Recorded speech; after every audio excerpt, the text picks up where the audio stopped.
کسی علاقے میں قحط سالی پیدا ہو گئی۔ اس قحط سالی کی لپیٹ میں نہ صرف انسان بلکہ چرند و پرند سب اس کا شکار ہو گئے۔ مویشی مالکان بے حد پریشان تھے۔ اس دوران ایک مسجد کے مولوی نے جمعہ کے خطبے میں نہایت یقین کے ساتھ یہ بات بتائی کہ اللہ کا نام لے کر یعنی بسم اللہ پڑھ کر دریا کو حکم دیا جائے تو وہ بھی نافرمانی نہیں کرتا۔ اس خطبہ سننے والے میں ایک چرواہا بھی موجود تھا۔ مولوی کی یہ بات اس کے دل میں اتر گئی اور اس بات پر اس کا یقین کامل ہو گیا۔ اس نے واپس آ کر اپنی بکریاں کو لی اور سیدھا دریا پر چلا گیا۔ اونچی آواز سے بسم اللہ الرحمن الرحیم پڑھا اور دریا کو کہا وہ اپنی بکریاں چروانے کے لیے دوسرے پار جانا چاہتا ہے اور اسے کہا کہ مجھے اپنے اوپر سے گزرنے دیں۔ یہ کہہ کر اس نے اپنی بکریوں کو لیا اور دریا پر چلتا ہوا دریا پار کر گیا۔ دریا کی دوسری طرف کا علاقہ گھاس سے بھرا ہوا تھا۔ درختوں کے پتے بھی سلامت تھے کیونکہ کسی کو یہاں تک آنے کی رسائی نہیں تھی۔ اس نے خوب اچھی طرح اپنی بکریوں کو سیر کروایا اور واپس لوٹ آیا۔ پھر یہ اس کا معمول بن گیا کہ وہ بکریاں پار چھوڑ کر واپس آ جاتا اور شام کو جا کر بکریاں واپس لے آتا۔ اس کی بکریوں کا وزن دگنا چوگنا ہو گیا۔ لوگ چونک گئے اور اس سے پوچھا کہ وہ اپنی بکریوں کو کیا کھلاتا ہے۔ وہ سیدھا سادہ اور صاف دل نوجوان تھا۔ اس نے صاف صاف بات بتا دی کہ جناب میں تو بسم اللہ الرحمن الرحیم پڑھ کر دریا پر چل کر اپنی بکریاں دوسری طرف چروانے لے جاتا ہوں۔ یہ بات سب نے سنی مگر کسی نے چرواہے کی بات پر یقین نہیں کیا کیونکہ یہ ناقابل یقین بات تھی۔ مگر بات ہوتے ہوتے مولوی صاحب کے پاس پہنچ گئی۔ مولوی صاحب نے اس چرواہے کو بلایا اور سارا ماجرا پوچھا۔ اس چرواہے نے مولوی صاحب کو بھی حوالہ بنا لیا کہ مولوی صاحب میں تو آپ کا شکریہ ادا کرنے والا تھا۔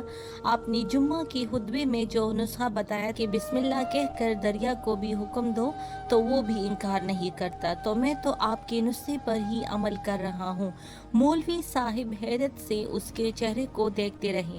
مولوی صاحب نے کہا بھائی صاحب ایسی باتیں تو ہم ہر جمعہ میں کرتے ہیں، فقط ان کا مقصد لوگوں کا ایمان بنانا ہوتا ہے، مگر بکریوں والا ڈٹا رہا کہ میں تو بس بسم اللہ کہہ کر پانی پر چلتا ہوں اور بکریوں سمیت پانی پار چلا جاتا ہوں۔ آخرکار مولوی صاحب نے صبح خود یہ تجربہ کرنے کی ٹائی۔ سب دیکھتے چرواہے سمیت پورا علاقہ بھی آ گیا۔ مجمع زیادہ تھا۔ مولوی صاحب نے ایک دو بار سوچا کہ انکار کر دوں کہ کہیں ڈوب نہ جاؤں، مگر وہ جو مولوی صاحب کو کندھے پر اٹھا کر لائے تھے اب بھی جوش و خروش سے اللہ اکبر کے نعرے لگا رہے تھے اور مولوی صاحب کے حق میں تعریفیں کر رہے تھے۔ آخرکار مولوی صاحب نے اپنے ڈر کو دور کرنے کے لیے ایک رسہ منگوایا۔ پہلے اسے ایک درخت کے ساتھ باندھا، پھر ڈرتے ڈرتے ڈھیلا ڈالا بسم اللہ پڑھا اور دریا پر چلنا شروع ہو گئے، مگر پہلا پاؤں ہی رکھا تھا کہ پانی میں گر گئی۔ مولوی صاحب ڈبکیاں کھانے لگے اور پانی کے بہاؤ میں بہنا شروع ہو گئے۔ لوگوں نے کھینچ کھینچ کر باہر نکالا۔ مولوی صاحب کی اس حرکت نے چرواہے کو پریشان کر دیا کہ مولوی صاحب کی بسم اللہ کو یہ کیا ہو گیا ہے، کیونکہ یہ اس کا روز کا معمول تھا۔ اس کی اپنی یقین میں کوئی فرق نہ آیا۔ اس نے بسم اللہ کہہ کر بکریوں کو پانی کی طرف اشارہ کیا اور خود ان کی پیچھے چلتا ہوا پار چھوڑ کر واپس بھی آ گیا۔ لوگ اسے ولی اللہ سمجھ رہے تھے اور اس کے حق میں نعرے لگا رہے تھے، مگر وہ سب سے بے نیاز سیدھا سادہ انسان تھا۔ وہ مولوی صاحب کے پاس پہنچا اور کہا میں آپ کی بسم اللہ کی تعریف سے کافی پریشان تھا، مگر پانی پر چلتے ہوئے مجھے آپ کی بسم اللہ کی بیماری کا پتہ چلا۔ اس چرواہے نے درخت سے بندھی رسی کی طرف اشارہ کیا اور کہا مولوی صاحب یہ ہے آپ کی بسم اللہ کی بیماری، آپ کی بسم اللہ کی برکت کو یہ رسہ کھا گیا۔ آپ کو اللہ اور بسم اللہ سے زیادہ اس رسی پر بھروسہ تھا، لہٰذا اللہ نے بھی آپ کو رسی کے حوالے کر دیا۔